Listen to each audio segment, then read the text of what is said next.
नमस्कार भाई और बहनों। इस कहानी के सभी पात्र और घटनाएं काल्पनिक हैं।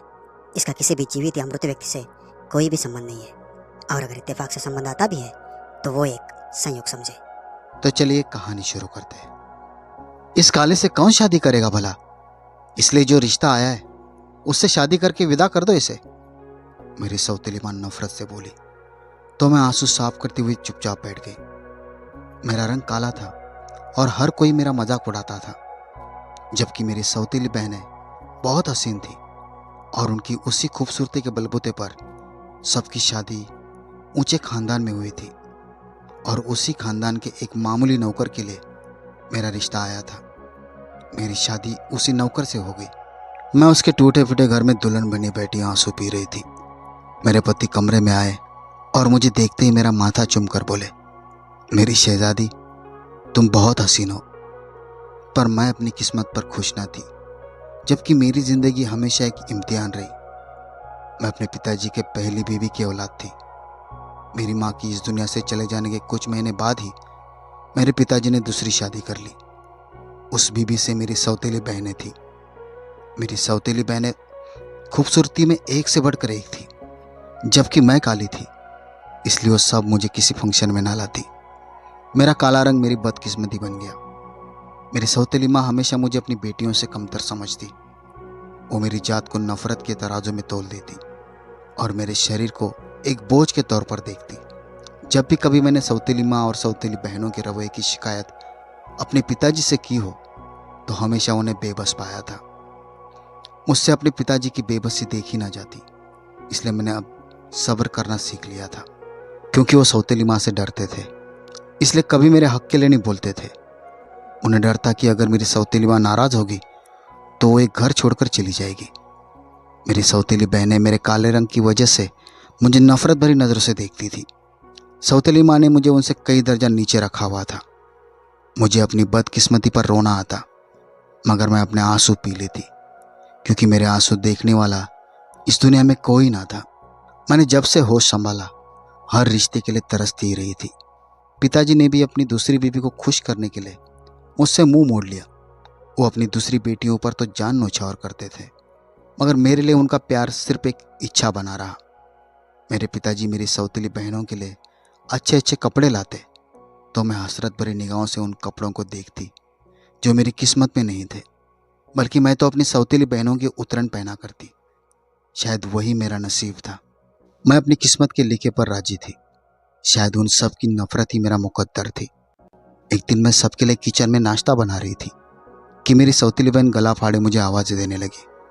मैं सब काम वहीं पर छोड़कर उसके कमरे की तरफ भागी कि ना जाने क्या कयामत उठ खड़ी हो गई है जो इस तरह वो गला फाड़कर चिल्ला रही है। जब मैं उसके कमरे में गई तो वो किसी मालिक की तरह मेरे ऊपर चिल्लाते हुए बोली, मैंने तुमसे कहा था ना कि मेरे कपड़े इस्त्री कर देना। मुझे कॉलेज के लिए देर हो रही है, मगर तुम तो अपनी मर्जी करती हो, किसी की कहाँ सुनती हो। मैं अपने हाथों की उंगलियों को मरोड़ते हुए बोली, वो मैं किचन में नाश्ता बना रही थी, मुझे याद ही नहीं रहा, मैं अभी कपड़े इस्त्री कर देती हूँ। तो गुस्से से बोली, अब खड़ी मेरा मुंह क्या देख रही हो, जाओ जल्दी से कपड़े उठाओ और जाकर इस्त्री करके लाओ। मैंने जल्दी से सब कपड़े उठाए और इस्त्री करने लगी। इतनी देर में मेरी सौतेली माँ मुझे आवाज़ देते हुए बोली, आज इस घर में मुझे नाश्ता मिलेगा या नहीं? ये लड़की तो किसी काम की नहीं है। मैं आवाज़ देते हुए बोली, जी बस अभी नाश्ता लेकर आ रही हूँ। मैं नेहा के कपड़े इस्त्री कर रही थी, इसलिए नाश्ते में देर हो गई। तो मेरी सौतेली माँ नफरत भरी निगाहों से मेरी तरफ देखते हुए बोली, तुमने कभी कोई काम वक्त पर किया भी है? नखरे करती हो काम करते हुए, ऐसे जैसे कोई महारानी हो। मैं आंखों में आंसू ले वापस किचन में आ गई। मैं जानती थी मेरे दिए हुए सभी कारण सौतेली माँ के सामने बेकार है, मगर यह भी सच था कि मैंने घर भर के कामों का बोझ अपने कंधों पर डाल रखा था।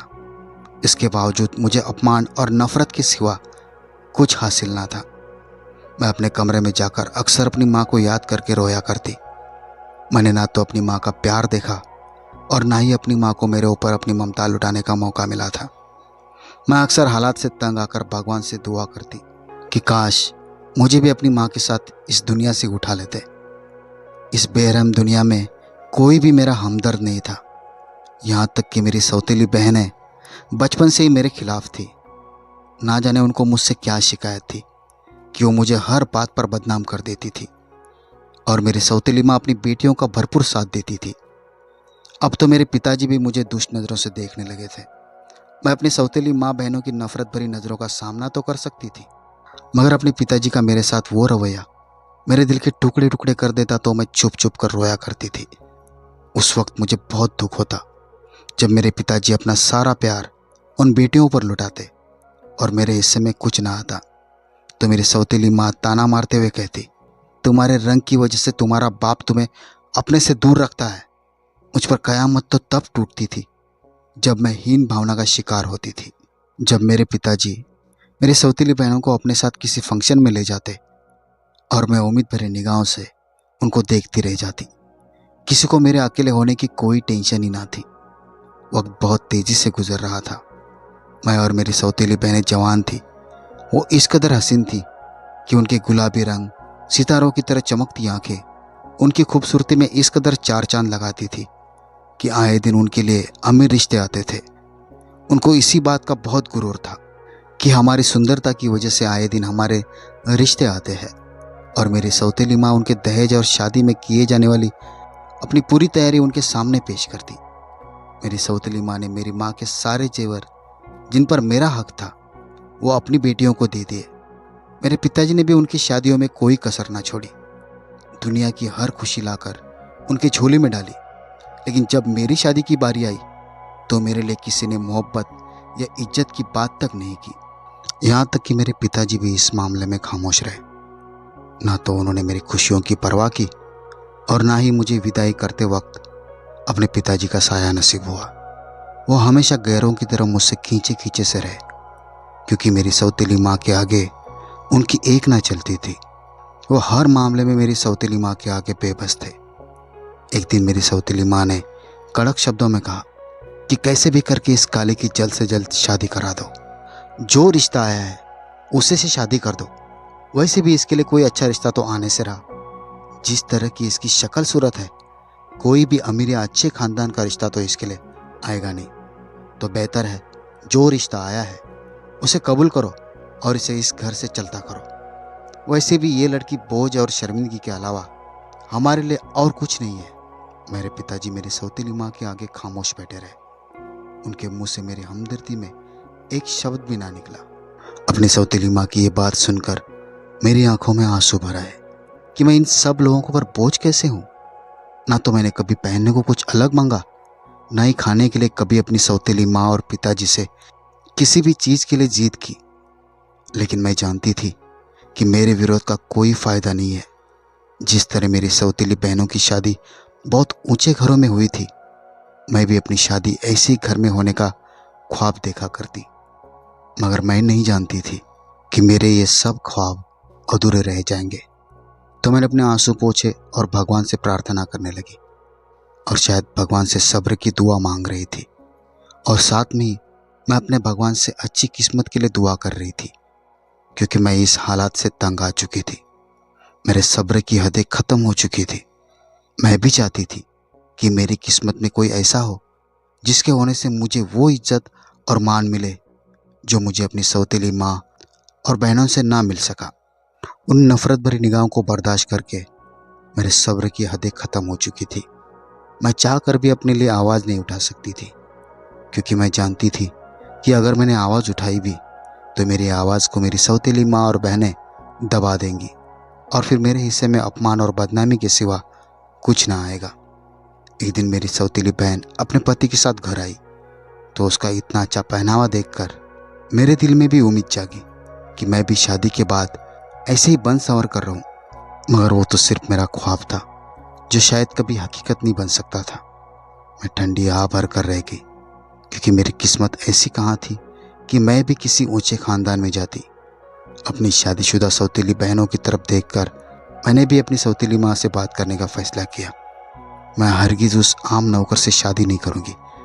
ये सोचते ही मेरे पसीने छूटने लगे कि अगर मैंने ये बात कर ली तो ना जाने मेरे ये शब्द मेरी मनोकामना पर क्या असर करेंगे। मगर मैंने हिम्मत जमा की, आज तो अपने हक में बात करके ही रहूँगी। मेरे दिल में सौतेली माँ के खिलाफ नफरत का एक तिनका भी मौजूद नहीं था। मैंने सोचा कि अपनी सौतेली माँ के आगे रो दूंगी तो शायद उनका दिल नरम पड़ जाएगा और वो मेरी शादी उस आम इंसान से ना करे। मैं डर और घबराहट के मिले जुले असर के साथ अपनी माँ के कमरे में गई तो वो मेरी सौतेली बहन से फ़ोन पर बातें कर रही थी। मैंने तो तुम्हारे पिताजी से कहा है कि उस कल मुहे का रिश्ता वही पक्का कर दे, कम से कम इससे जान तो छूटेगी। मेरा तो जी ही नहीं चाहता कि मैं उसकी शक्ल भी देखूं, मगर क्या करूं, मजबूरी है। जब तक उसकी शादी नहीं हो जाती उसे इस घर में बर्दाश्त तो करना पड़ेगा।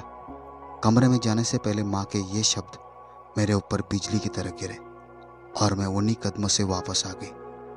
मेरे दिल में जो उम्मीद की एक किरण थी कि मैं अपनी सौतेली माँ को इस रिश्ते के लिए इनकार कर दूंगी, वहीं पर मेरी उम्मीद अपनी सौतेली माँ की बातें सुनकर दम तोड़ गई और मैंने सब कुछ अपनी किस्मत पर छोड़ दिया।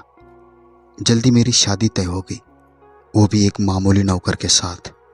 उस दिन मेरी माँ और बहनों ने किसी खुशी का इजहार नहीं किया, बल्कि मेरे लिबास और जेवरात का मजाक उड़ाती रही। मुझे शादी के लिए किसी ने शॉपिंग तक ना करवाई, बल्कि मैंने अपनी माँ के बहुत पुराने पड़े हुए कपड़ों में से माँ की शादी के दिन वाला जोड़ा निकाला और वही पहन लिया। जितना मेरे पास था मैं उसी में सब शुक्र करके एक सादा दुल्हन के रूप में एक पुराने और छोटे से घर में बैठी थी। मेरे दिल में कड़वाहट और बेबसी का तूफान था। इस तूफान का हिस्सा एक अकेली मैं ही थी, क्योंकि मेरे रोने या हंसने से मेरे पिताजी के घर में किसी पर कोई असर नहीं था। मेरी विदाई वाले दिन मुझे अपनी माँ की कमी बहुत महसूस हुई। वो दिन जो एक दुल्हन के लिए बहुत खास होता है, वो दिन मेरे लिए आम दिनों से ज़्यादा तकलीफ दे रहा था, क्योंकि कोई भी तो मेरी खुशी में खुश ना था, ना मेरी सौतेली माँ और ना ही बहनें। और जिसकी खुशी मेरे लिए सबसे ज़्यादा खास थी वो मेरे पिताजी थे, जिन्होंने मुझे ये तक एहसास ना दिलाया कि उनका साया मेरे सिर पर मौजूद है। मैं अपने दिल में हजारों इच्छाओं का गला घोंटते हुए उन बेरहम लोगों के चुंगल से निकलकर एक आम से घर में आ गई। उस दिन मेरा दिल खून के आंसू रोया। शादी की रात मेरे पति कमरे में आए। मैं नजरें झुकाए उस पुराने कमरे में बैठी थी। मेरे दिल में खुशी और प्रसन्नता कुछ भी तो ना था, जबकि मेरे पति की आंखों में मेरे लिए चमक और मोहब्बत थी, जो शायद मेरी जिंदगी में पहली बार किसी ने मुझे दी थी। इससे पहले तो मैंने दूसरों की आंखों में अपने लिए सिर्फ नफरत और घृणा देखी थी।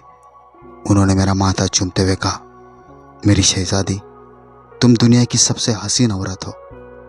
उनके ये शब्द मेरे दिल पर गहरे निशान छोड़ गए, लेकिन मैं अभी अपनी किस्मत से खुश नहीं थी। मुझे लगा कि ये शब्द मेरे लिए नहीं, बल्कि किसी खूबसूरत और गोरी रंगत वाली लड़की के लिए होने चाहिए, जबकि मैं मामूली शक्लो सूरत और काले रंग की थी।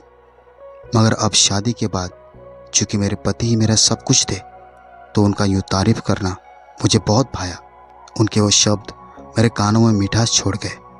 उस दिन मुझे अपने पति की तारीफ करने की वजह से ऐसा लगा जैसे मैं दुनिया की सबसे खूबसूरत लड़की हूँ और दुनिया की खूबसूरती मेरे ऊपर आकर ही ख़त्म होती है।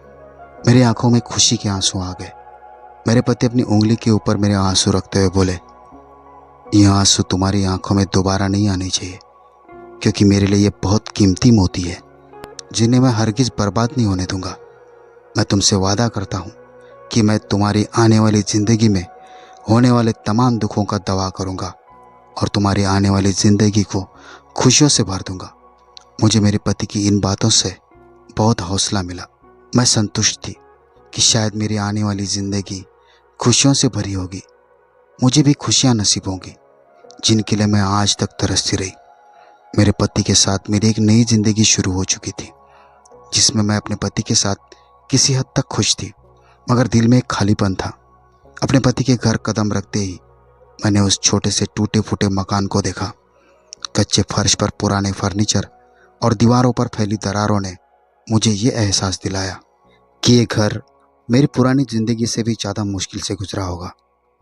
मगर मेरे पति की बातों से लगता था जैसे मेरे आने वाली ज़िंदगी में वो मुश्किलें और परेशानियां नहीं होंगी जो कि मैं अपनी पहली ज़िंदगी में देख चुकी थी।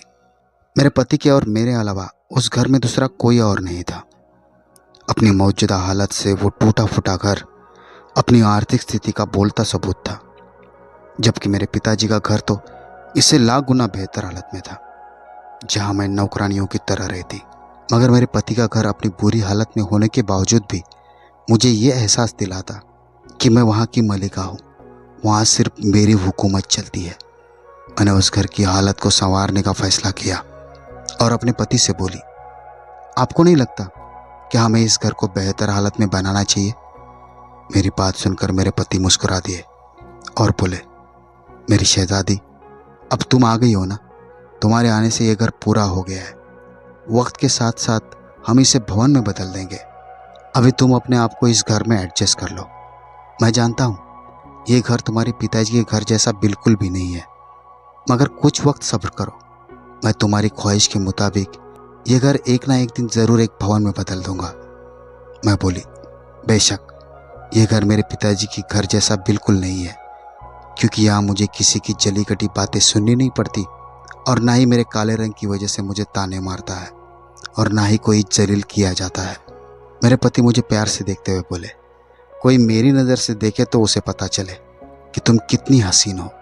मैं मुस्कुराते हुए अपने पति की तरफ देखने लगी। ये तो आप सिर्फ मेरा दिल रखने के लिए कहते हैं। तो वो बोले, मैं इंसान की बाहरी खूबसूरती से प्रभावित होने वालों में से नहीं हूँ। खूबसूरती इंसान के अंदर होनी चाहिए, जो कि तुम में है। तुम्हारी इस खूबी की वजह से मैं खुद को खुशकिस्मत समझता हूँ, क्योंकि तुम दूसरी लड़कियों से बहुत अलग हो, बहुत मासूम और सादा सी। तुम्हारी इसी मासूमियत ने मेरा दिल छू लिया। इतनी तारीफ काफ़ी है या मुझे और तारीफ करके खाना मिलेगा? ये कहते हुए मेरे पति जोर का ठहाका लगाकर हंसने लगे। मैं अपने पति को घूरते हुए बोली, खाना तैयार है। आपने मुझे बातों में उलझाया हुआ है, वरना खाना तो कब का तैयार है। मेरे पति मेरा हाथ थामे हुए बोले, चलो तो आज हम भी देखते हैं कि हमारी मिसेस ने हमारे लिए कैसा खाना बनाया है। मैं हंसते हुए बोली, प्यार से बनाया है तो अच्छा ही होगा। मेरे पति जो मेहनती और सादा इंसान थे, उनके लिए मेरे दिल में इज्जत और मोहब्बत का एक समंदर छुपा रखा था। वो मेरे साथ बहुत अधिक मेहरबानी से पेश आते, कभी मुझसे ऊंची आवाज़ में बात तक ना की। हमेशा मुझे शहजादी कहकर बुलाना उनकी आदत थी। लेकिन मेरा दिल अभी उनके प्यार को कबूल नहीं कर पा रहा था, क्योंकि मैं अपनी ज़िंदगी में अपने लिए इस कदर कड़वे और अपमान भरे शब्द सुन चुकी थी कि जब मुझे मेरे पति प्यार भरे शब्दों से पुकारते तो वो शब्द मेरे दिल पर किसी तीर की तरह चुभते। एक दिन मैंने उनसे पूछा, क्या आप मुझे शहजादी क्यों कहते हैं? मैं तो एक आम सी लड़की हूँ, ना तो खूबसूरत और ना ही खास। तो वो मुस्कुराए और बोले, तुम्हारे चेहरे से ज़्यादा खूबसूरत तुम्हारा दिल है। जिस दिन तुम खुद को अपने अंदर से देखोगी, उस दिन ये बात समझ आ जाएगी। उनके शब्दों में एक अजीब सा सुकून था। मैं हैरान थी कि कोई इतनी मोहब्बत के साथ कैसे एक आम सी लड़की को देख सकता है। मेरी सौतेली माँ और बहनों का रवैया अब भी मेरे साथ वैसे ही था। वो मुझ पर ताने मारती रहती। जब कभी उनसे मेरा सामना होता तो वो मुझे घृणा और नफरत भरी निगाहों से देखती और कहती, देखा, तुम्हारा पति तुम्हें राजकुमारी कहता है, मगर हकीकत में तुम एक सेवा करने वाली जैसी लगती हो। अगर वाकई में वो तुम्हें राजकुमारी समझता होता तो तुम्हें किसी महल जैसे बंगले में रखता, ना कि इस कच्चे और टूटे फूटे मकान में। उनके शब्द मेरे दिल को जख्मी करते, लेकिन मैंने सब्र करना सीख लिया था। मैं किसी की बातों का कोई जवाब ना देती, ये सोचकर कि वक्त ही सबसे अच्छा जवाब देने वाला होता है। मेरे पति ने मेरे ख्वाबों को पूरा करने का दृढ़ निश्चय कर रखा था। वो मुझे पढ़ाना चाहते थे ताकि मैं अपने पाँव पर खड़ी हो सकूं। एक दिन वो मुझसे बोले, मैं चाहता हूं कि तुम अपनी पढ़ाई दोबारा से शुरू करो। अपने पति की ये बात सुनकर मैं खामोश रही, क्योंकि पढ़ाई का ये सिलसिला तो बहुत पहले ही मुझसे छूट गया था। मेरी सौतेली माँ ने मेरे स्कूल जाने पर पाबंदी लगा दी, जबकि उनकी खुद की बेटियों ने बहुत अच्छे स्कूलों में पढ़ाई पूरी की थी। मैं माँ जी की यादों में चली गई। मेरे पति ने जब मुझसे दोबारा पूछा तो मैं माँ जी की यादों से बाहर आई। उनकी ख्वाहिश थी कि मैं अपनी काबिलियत साबित करूं और दुनिया को दिखाऊं कि एक औरत का स्थान उसकी बाहरी खूबसूरती पर निर्भर नहीं होता। मैंने भी उनके दृढ़ संकल्प को अपने साथ रखा और दोबारा से पढ़ाई के मैदान में खुद को साबित करने के लिए कूद पड़ी। इस दौरान मेरे पति ने मेरा भरपूर साथ दिया।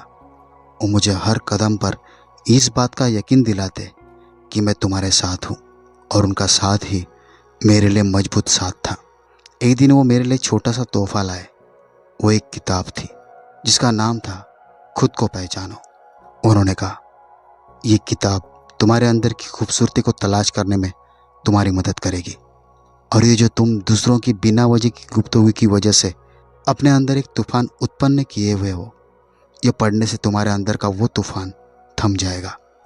मैंने उस किताब को पढ़ना शुरू किया तो उसका हर शब्द मेरे दिल की गहराइयों में उतरता गया।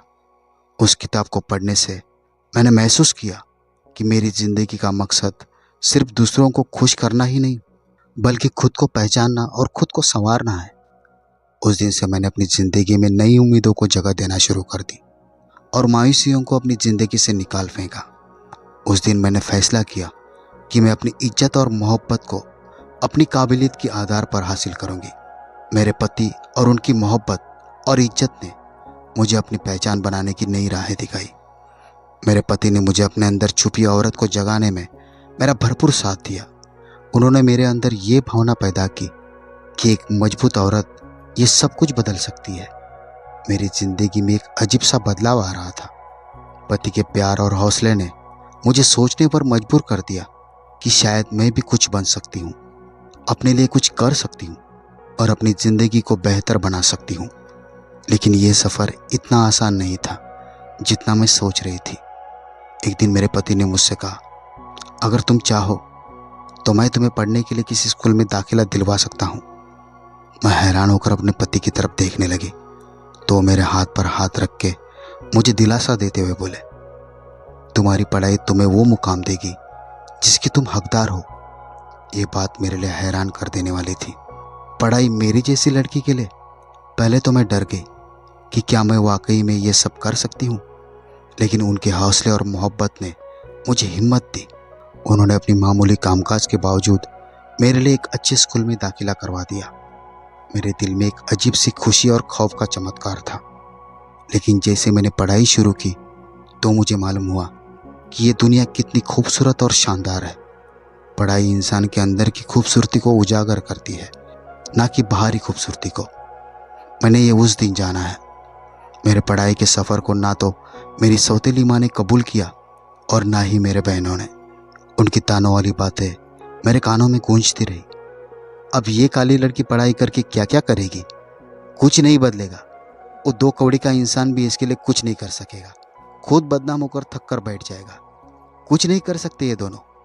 मेरी सौतेली माँ बहनों की ये तानों से भरी बातें मैं अपने लिए तो बर्दाश्त कर लेती, मगर अपने पति के लिए बर्दाश्त करना मेरे लिए बहुत मुश्किल था। उनकी ये बातें मुझे तोड़ने की कोशिश करती, लेकिन मैंने उन्हें अपनी ताकत बना लिया और वादा कर लिया कि एक दिन उन्हें मैं कुछ ना कुछ करके दिखाऊंगी। एक दिन मैं बैठी किताब पढ़ रही थी। मेरी सौतेली बहन बोली, तुम्हारे जैसी लड़कियां ख्वाब देखना बंद कर दे। ये सब कुछ तुम्हारे बस की बात नहीं है। लेकिन इस बार मैं खामोश नहीं रही। मैंने मुस्कुरा कर कहा, देखना, एक दिन यही ख्वाब मेरी हकीकत बनेगी और वो दिन मेरे लिए सबसे बड़ा दिन होगा। तो हंसते हुए ताना मारते हुए बोली, तुम्हारी हकीकत यही है कि तुम्हारा रंग काला है और तुम 2 कौड़ी के नौकर की बीवी हो। इससे आगे तुम्हारी कोई औकात नहीं है। और ये जो तुम अपने ख्वाबों को हकीकत की शक्ल देना चाहती हो, ये कभी भी मुमकिन नहीं होगा। तुम हमेशा यही रहोगी जहां पर तुम इस वक्त खड़ी हो। मेरी सौतेली बहन की बातों ने मुझे बहुत मायूस किया। वो हौसला जो मेरे पति ने दिया था, झाग की तरफ बैठने लगा तो मेरे पति ने ना सिर्फ मेरा हौसला बढ़ाया, बल्कि मेरे साथ मेरे पढ़ाई के सफ़र में भी शामिल हो गए और रात को देर तक मेरे साथ बैठकर मेरी पढ़ाई में मदद करते, मेरे सवालों के जवाब ढूंढते और हर कामयाबी पर मुझे दाद देते और हौसला देते। उनका दाद देना मेरे हौसले को बुलंद करता। वो कहते कि तुम ये कर सकती हो। इस हौसले की आधार पर मैं बेहतर से बेहतर करती चली गई। आहिस्ता आहिस्ता मैं कामयाबी की सीढ़ियाँ चढ़ने लगी। हर सीढ़ी पर मेरे पति मेरे साथ खड़े रहे। कभी भी उन्होंने मुझे अकेला ना छोड़ा, बल्कि मेरा साया बनकर मेरे रूबरू चलते रहे। मेरा इम्तिहान आया तो मैं बहुत डरी हुई थी। मुझे ऐसा लग रहा था कि ज़िंदगी के बाकी इम्तिहान की तरह मैं इस इम्तिहान को भी पास नहीं कर पाऊंगी। लेकिन मेरे पति ने कहा, यकीन रखो, तुम्हारे अंदर वो काबिलियत है जो दुनिया बदल देगी। मैं अपने ऊपर उनका यकीन देखकर हर मैदान में उतरने को तैयार थी। मुझे खुद से ज़्यादा जैसे अपने पति की बात पर यकीन था। और वाकई जब नतीजा आया तो मैं क्लास में पहले नंबर से पास हुई थी। ये पल मेरी ज़िंदगी का पहला कदम था जहाँ मैंने खुद को पहचाना कि वाकई मैं भी कुछ कर सकती हूँ। उस दिन मैंने अपने पति से कहा, आपने मुझे वो इज्जत दी जो शायद किसी ने कभी नहीं दी थी। मैं वादा करती हूँ कि एक दिन मैं आपको गर्व का मौका दूंगी। उन्होंने मुस्कुराते हुए जवाब दिया, तुम पहले ही मेरा अभिमान हो, मेरा मान हो। मेरी जिंदगी एक नई दिशा की ओर रुख कर रही थी। पढ़ाई के मैदान में मेरी कामयाबी सिर्फ मेरे लिए ज़रूरी ना थी, बल्कि मेरे पति के लिए भी ये गर्व का पल था। उनकी मोहब्बत और कुर्बानियों ने मुझे मजबूत बनाया। लेकिन अब वक्त था कि मैं अपने अस्तित्व को साबित करूं और दुनिया के सामने अपनी ज़रूरत बनाऊंगी। एक दिन स्कूल की तरफ से बोला गया कि हमें एक भाषण के मुकाबले में अपने स्कूल की प्रतिनिधित्व के लिए छात्रा की ज़रूरत है और हम चाहते हैं कि तुम हिस्सा लो। ये सुनते ही मेरे दिल में डर की एक लहर दौड़ गई। मैं जो कभी खुद पर यकीन नहीं रखती थी, जिसे खुद की ताकत पर ही भरोसा नहीं था कि वो दूसरों के सामने एक शब्द भी बोल पाएगी, तो कैसे सबके सामने खड़ी होकर बात कर सकती थी। लेकिन मेरे पति ने मुझे हौसला दिया, याद रखो, ये मौका तुम्हारे ख्वाबों को पूरा करने का पहला कदम है। हिम्मत करो, तुम ये कर सकती हो। कोई भी काम इंसान के नियंत्रण से बाहर नहीं है। मैंने डरते हुए इस चैलेंज को कबूल किया, क्योंकि इसमें मेरे पति की खुशी और मंजूरी शामिल थी। वो चाहते थे कि मैं ये मुकाबला करूं और जीतूं। कई रातें जागकर मैंने अपना भाषण तैयार किया। जब मुकाबले का दिन आया तो मेरा दिल डर और जोश के अजीब इंतज़ार से भरा हुआ था। मगर एक डर अभी भी मेरे अंदर बाकी था कि ना जाने इतने लोगों के सामने मैं बोल भी पाऊंगी या नहीं। मैंने खुद को हौसला देते हुए कहा कि मुझे ये करना होगा, मेरे अपने लिए नहीं तो उस इंसान के लिए जो मुझे यहाँ तक पहुँचाने की वजह बना। इसलिए मैं स्टेज पर जाने से पहले ये फैसला कर चुकी थी कि मैं ये मुकाबला किसी भी सूरत में जीत कर आऊँगी। मुकाबले के दौरान मैंने डरते हुए स्टेज पर कदम रखा। वहाँ मौजूद सैकड़ों आंखें मेरी तरफ देख रही थी। भाषण करते हुए मेरी आवाज़ कांप रही थी। लेकिन फिर मुझे अपने पति के शब्द याद आए, यकीन रखो, तुम बदल सकती हो। ये शब्द मेरे लिए किसी मजबूत सहारे से कम ना थे। ये सोचते ही मैंने तसल्ली के साथ अपना भाषण शुरू किया। मेरे शब्द दिल से निकले थे और उनका असर भी दिलों तक पहुंचा। जब मैंने भाषण ख़त्म किया तो पूरा हॉल तालियों से गूंज उठा। ये पल मेरी ज़िंदगी का पहला ऐसा पल था जब मुझे लगा कि मैं सच में कुछ कर सकती हूँ और मुझ में कुछ करने की योग्यता मौजूद है। भाषण के मुकाबले में मुझे पहला इनाम मिला। प्रिंसिपल ने मुझे स्टेज पर बुलाकर इनाम दिया और कहा कि हमें तुम पर गर्व है। तुमने ना सिर्फ अपना बल्कि अपने स्कूल का नाम भी रोशन किया है। प्रिंसिपल की बातें मेरे अंतःकरण को सुकून दे रहे थे। मैंने वो इनाम अपने पति के हाथों में थमाया और कहा, यह आपका है, क्योंकि अगर आप ना होते तो मैं ये कभी हासिल ना कर पाती। उन्होंने खुशी से कहा, ये तुम्हारी मेहनत का नतीजा है और ये तो अभी सिर्फ पहली कामयाबी थी। अभी तो तुम्हारी कामयाबियों का आगाज हुआ है। वो मेरा हाथ अपने हाथों में लेते हुए बोले, मैंने तुमसे कहा था ना कि तुम्हारे अंदर सब कुछ करने की हिम्मत है, और देखो आज तुमने कर दिखाया। मैं अपनी आंखों में अपने पति के लिए प्यार का एक समंदर समाते हुए बोली, ये सब आपकी मोहब्बत और हौसले का नतीजा है जो मैं आज यहाँ इस मुकाम पर खड़ी हूँ। मेरी कामयाबी की खबर पूरे इलाके में फैल गई। वो लोग जो कभी मेरे रंग और हैसियत का मजाक उड़ाते थे अब मेरा अभिनंदन कर रहे थे। मेरी सौतेली माँ और मेरी सौतेली बहनें जो हमेशा मेरी हौसला तोड़ने का काम करती रहती थी अब खामोश थी। उनके चेहरे पर हैरानी साफ झलक रही थी। वो मुझे उठते बैठते काली रंगत के आधार पर ताना कसते हुए थकती नहीं थी। अब मेरे सामने उनकी निगाहें झुकी हुई थी। उस भाषण के मुकाबले के बाद वो पल मेरे लिए उम्मीद की एक नई किरण लेकर आया था। मैंने अपने आप से वादा किया कि मैं इस सफ़र को यही ख़त्म नहीं होने दूंगी। ये कामयाबी मेरी मंजिल की शुरुआत थी और अब मुझे अपने अस्तित्व को और मजबूत बनाना था, क्योंकि मुझे ये पड़ाव बहुत संघर्ष के बाद नसीब हुआ था। और इसके बाद मैंने अपने आप में बहुत से बदलाव महसूस किए कि इंसान की बाहरी खूबसूरती ही उसका सब कुछ नहीं, बल्कि अंदरूनी खूबसूरती ही इंसान की असल खूबसूरती है। भाषण के मुकाबले की कामयाबी ने मेरी ज़िंदगी में एक नया जोश और जज्बा पैदा कर दिया था। मैंने अपनी पढ़ाई को सम्मान के साथ गंभीरता से लेना शुरू कर दिया। मगर हकीकत में कामयाबी का सफ़र कभी भी आसान नहीं था। ज़िंदगी ने मुझे नए चैलेंज और इम्तिहान के लिए तैयार कर लिया था और मैं उन चैलेंज को पूरा करने के लिए खुद को मजबूत बना चुकी थी। एक दिन मेरे पति ने मुझसे कहा, तुमने ये साबित कर दिया कि तुम में हिम्मत और काबिलियत है। अब वक्त है कि तुम अपने ख्वाबों को हकीकत में बदलने के लिए कुछ बड़ा करो, कुछ ऐसा करो जो तुम्हारी जात के अलावा दूसरों को फ़ायदा पहुंचाए। उन्होंने मेरे दिल में एक नया ख्वाब जगा दिया। मैंने फैसला किया कि मैं अपनी पढ़ाई पूरी करने के बाद टीचर बनूंगी। मेरा ख्वाब था कि मैं उन लड़कियों के लिए रोशनी का दिया बनूं जिन्हें समाज छोटा समझता है। मेरा एक ख्वाब जितना खूबसूरत उतना ही मुश्किल भी था।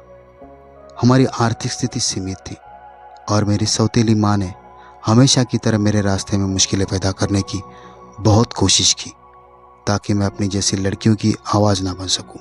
एक दिन उन्होंने ताना मारते हुए कहा, टीचर बनने का सपना देखने वाली ये काली लड़की शायद पागल हो गई है। कोई तुम्हें कबूल नहीं करेगा। तुम्हारे जैसे रंग की लड़कियां टीचर नहीं बल्कि नौकरानियां बनती है। उनके शब्द मेरे दिल को जख्मी कर गए। वो मुझे हौसला देने की बजाय ऐसे शब्द इस्तेमाल करके मुझे कमज़ोर करने की कोशिश करती रही। लेकिन मेरे पति हमेशा मेरे साथ खड़े रहे। उन्होंने कहा कि लोग तुम्हें रोकने की कोशिश करेंगे, तुम्हारे रास्ते में बहुत सी रुकावटें भी आएंगी, लेकिन तुम्हें अपने ख्वाब के लिए लड़ना है। बस तुम उन लोगों की बातों को इग्नोर करते हुए आगे बढ़ती जाओ। मंजिलें खुद ब खुद तुम्हारे कदमों में होगी। स्कूल की तरफ से कुछ छात्राओं को स्कॉलरशिप दी जाती थी। ये स्कॉलरशिप उन लोगों के लिए थी जो मेहनती और पढ़ाई में तेज थे, लेकिन पैसों की कमी का शिकार थे और अपनी पढ़ाई जारी रखना चाहते थे। मैंने अपने पति के आर्थिक स्थिति को मद्देनज़र रखते हुए ये अर्जी दी थी, क्योंकि मैं अपने महान पति को आर्थिक तंगी नहीं देना चाहती थी। मैंने दिन रात मेहनत की और बड़े ध्यान से अपनी पढ़ाई पूरी कर ली और भगवान से प्रार्थना करती रही कि मेरा ये सपना पूरा हो जाए। जब स्कॉलरशिप के नतीजे जाहिर हो जाए तो स्कॉलरशिप की पहले ही लिस्ट में मेरा नाम आ जाए, ताकि मुझे किसी भी तरह की मुश्किल का सामना ना करना पड़े। जब मैंने नतीजा देखा तो मेरी आंखें खुशी से भर आई। मेरा नाम कामयाब उम्मीदवारों की लिस्ट में सबसे ऊपर था। मैंने भगवान का शुक्र अदा किया और अपने पति को ये खुशखबरी सुनाई। उन्होंने कहा, ये तुम्हारी मेहनत का फल है और मैं जानता हूँ कि तुम आगे भी कामयाब होगी। कामयाबी के हर कदम पर तुम्हारी मुहर होगी। मेरी इस कामयाबी ने मेरे इलाके और ख़ानदान में एक नई बहस छेड़ दी। वो लोग जो पहले मुझे नफरत भरी नज़र से देखते थे अब मेरी तारीफ कर रहे थे। मेरी सौतेली माँ जो हमेशा मेरे खिलाफ रहती थी अब खामोश थी। मेरी बहनें जिनकी शादियाँ ऊंचे ख़ानदान में हुई थी मेरे सामने झिझक हुई नजर आई। शायद उन्हें यह एहसास हो रहा था कि पढ़ाई रंग और हैसियत की मोहताज नहीं होती। वो सब मुझे एक साथ मिला था। मुझे एहसास हुआ कि अगर इंसान मेहनत करे तो कोई भी चीज़ उसके ख्वाबों की राह में रुकावट नहीं बन सकती। और मेरे अपने लड़ाई ने मुझे वो ताकत दी जो मैंने कभी खुद से महसूस नहीं की थी। वो कमज़ोर और डरी हुई लड़की अब एक ताकत बन चुकी थी।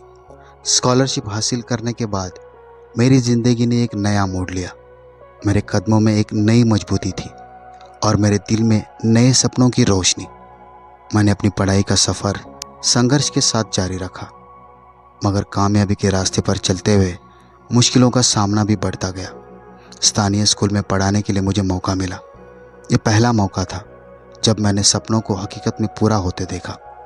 मैं बहुत खुश थी क्योंकि मुझे अपने ख्वाब हकीकत में बदलते दिखाई दे रहे थे। वो ख्वाब जो मैंने शायद कभी देखे भी ना थे। जब मैं पहली बार बच्चों के सामने खड़ी हुई तो मेरा दिल डर और खुशी से धड़क रहा था। एक ऐसी खुशी जो मैंने आज से पहले कभी महसूस ना की थी। लेकिन जैसे मैंने पढ़ाई शुरू की मुझे एहसास हुआ कि मेरी यही मंजिल है। मुझे इसी मंजिल की तलाश थी। उस दिन मुझे ऐसा लगा जैसे मेरी तलाश पूरी हो गई हो। बच्चे मेरी बातों को दिलचस्पी से सुनते और उनकी आंखों में सीखने की इच्छा मुझे अच्छे से पढ़ाने का जोश भर देती थी। मैं उन्हें और मेहनत से पढ़ाने लगी।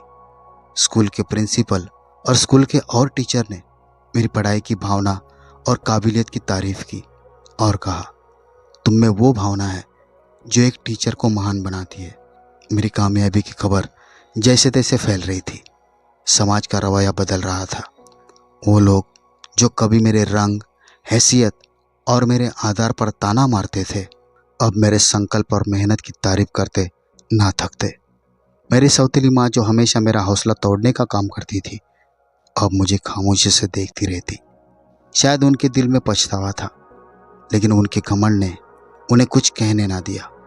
अगर उनकी आंखें बता रही थी कि उनको अपने गए का अफसोस है, उनका सौतेलापन उनको मेरे करीब आने से रोके हुए था। इस बात का मुझे बखूबी अंदाजा था। जब मेरी पढ़ाई पूरी हुई तो मुझे एक मशहूर स्कूल में परमानेंट टीचर की नौकरी की पेशकश हुई। ये मेरे लिए एक बड़ी कामयाबी थी, लेकिन साथ ही एक चैलेंज भी।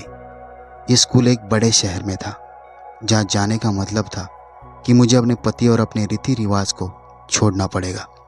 मैं उलझन में थी कि क्या मैं अपने ख्वाबों के लिए, इन कुर्बानियों के लिए तैयार हूँ। मेरे पति ने मेरे हालात को समझा और कहा, यह मौका तुम्हारे लिए बहुत ज़रूरी है। मैं तुम्हें रोकूंगा नहीं, बल्कि तुम्हारे हर फैसले में तुम्हारा साथ दूंगा। और अगर तुम वहाँ जाना चाहती हो तो खुशी से जाओ। मुझे तुम्हारे वहाँ जाने पर कोई ऐतराज़ नहीं, क्योंकि मैं तुम्हारे रास्ते में रुकावट नहीं बनना चाहता। ये बात सुनकर मेरा दिल भर आया। मैंने फैसला किया कि मैं अपने ख्वाबों को हकीकत बनाने के लिए इस चैलेंज को कबूल करूंगी, लेकिन साथ ही अपने रिश्ते को अपनी प्राथमिकता बनाऊंगी, क्योंकि इस रिश्ते की बदौलत आज मैं इस मुकाम पर थी। तो मैं कैसे इस परम पवित्र रिश्ते को अपनी नौकरी के लिए इग्नोर कर सकती थी। मैंने नौकरी कबूल की और एक नए शहर में कदम रखा। वहाँ के माहौल ने मुझे बहुत कुछ सिखाया। मैंने देखा कि पढ़ाई सिर्फ किताबों तक सीमित नहीं, बल्कि ये लोगों के दिलों और सोच को बदलने का जरिया है। मेरे छात्राओं ने मुझे न सिर्फ एक टीचर के तौर पर कबूल किया, बल्कि उनकी कामयाबी में मेरा हौसला भी शामिल होने लगा। मैंने कई ऐसे बच्चों को बेहतर बनाया जो समाज की नज़र में नाकाम समझे जाते, और जिन्होंने समाज की बातों में आकर अपने अंदर के बहादुर इंसान को बिल्कुल ख़त्म कर लिया था। मेरी बातों और मेरे हौसले से उनकी काबिलियत उभर कर बाहर आई। मैंने उनके अंदर उस हिम्मत और हौसले को उजागर किया जो शायद मुझ में पहले कभी ना थी। मैं चाहती थी कि जिस तरह मैं एक मजबूत इंसान बन चुकी हूँ, मेरे छात्र भी बिल्कुल उसी तरह अपने आप को मनवाएं। मेरी कामयाबी की खबरें जब मेरे गांव तक पहुंची तो वही नफरत से भरे लोग अभिमान से मेरा जिक्र करने लगे थे। मेरी सौतेली माँ ने एक दिन फ़ोन पर मुझसे कहा, मैंने तुम्हें कभी महत्व नहीं दिया, लेकिन आज मुझे तुम पर गर्व है। ये शब्द मेरे दिल को सुकून देने के लिए काफ़ी थे, और उन शब्दों ने मेरे अंदर सम्मान के साथ हिम्मत बढ़ाई कि मैं और ऊंची उड़ान भरूं। उस दिन मैंने जाना कि जब इंसान अपने इरादों और मेहनत के साथ आगे बढ़ता है तो दुनिया खुद उसके रास्ते साफ करने लगती है। मेरी ज़िंदगी कामयाबी के रास्ते पर चल पड़ी थी, लेकिन ज़िंदगी इम्तिहान से खाली कभी नहीं होती। नए शहर में नौकरी करने के बाद मैंने न सिर्फ अपने ख्वाबों को पूरा करने का सफ़र जारी रखा, बल्कि कई बच्चों के ख्वाबों को भी हकीकत में बदलने का जरिया बनी। लेकिन इस सफ़र ने मुझे ऐसी हकीकतों से परिचय करवाया जिनका सामना करना मेरे लिए आसान नहीं था। मेरा अनुमानित तरीका और लगन ने जल्दी ही मुझे इलाके में मशहूर कर दिया। बच्चों के माँ बाप मेरे पास अपने बच्चों की समस्याएं लेकर आते और मेरे दिए हुए सलाह को जीवन में लाते, तो मेरा छात्र न सिर्फ पढ़ाई के मैदान में कामयाब रहे, बल्कि उनकी ज़िंदगियों में भी बदलाव ला रही थी। स्कूल की प्रिंसिपल ने एक समारोह में मेरे बारे में कहा कि ये टीचर सिर्फ किताबें नहीं पढ़ाती, बल्कि ज़िंदगी का सबक भी देती है। ये तारीफ मेरे लिए एक चमत्कार था। लेकिन जैसे जैसे शोहरत बढ़ती गई, मैं अपने पति के बगैर ज़िंदगी में खालीपन महसूस करने लगी। उनके बगैर ये कामयाबियाँ मुझे अधूरी लग रही थी। मैं ये काम अब उनके साथ मिलकर मनाना चाहती थी, जो कि उनका असल हक था। उनसे दूरी का मुझे तीव्र एहसास होता। मैं चाहती थी कि उनके करीब रहकर अपने ख्वाबों को ऊपर तक पहुंचा दूं।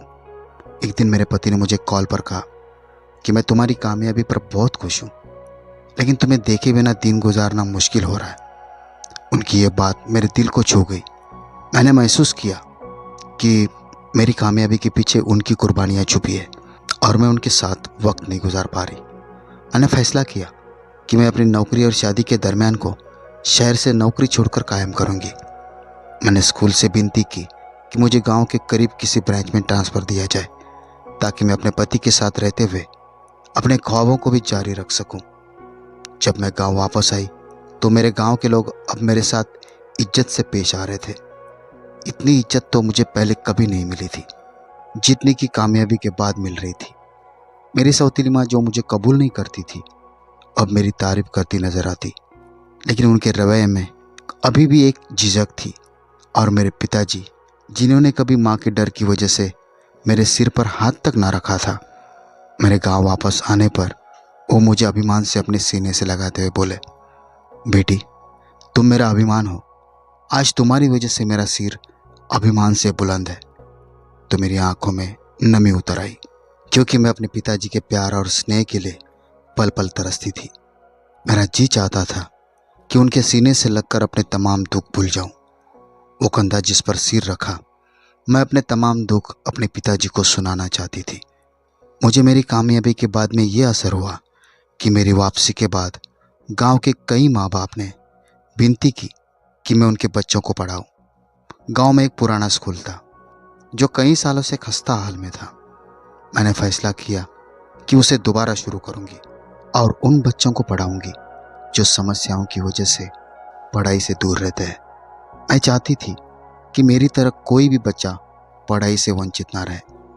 मेरे इस फैसले की सबने तारीफ की, लेकिन कुछ लोगों ने आलोचना भी की कि ये लड़की शहर में स्कूल में काम करने के बाद या गांव के बच्चों के लिए वक्त क्यों जाया कर रही है। इन बातों ने मुझे थोड़ा दुखी किया, लेकिन मेरे पति ने मुझे तसल्ली दी, तुम्हें उन लोगों के लिए काम करना है जो वाकई तुम्हारी मेहनत को समझते हैं। दुनिया की बातों की परवाह ना करो, क्योंकि अगर तुमने दुनिया की बातों की परवाह करना शुरू कर दी तो तुम कभी भी दूसरों को पढ़ाई के जेवर से सजा नहीं पाओगी। मैंने गांव के स्कूल की इमारत दोबारा बनाने की मुहिम शुरू की।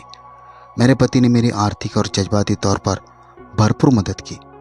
मेरे विद्यार्थीगण और उनके माँ बाप ने भी इस काम में मेरा पूरा साथ दिया। कुछ महीनों के अंदर स्कूल दोबारा खुल गया और वो बच्चे जो कभी पढ़ाई जैसे जेवर से वंचित थे अब स्कूल की बेंच पर बैठे नजर आते हैं। गांव के बच्चे मुझे टीचर जी कहकर पुकारते। उनकी खुशियां मेरी सबसे बड़ी कामयाबी बन गई।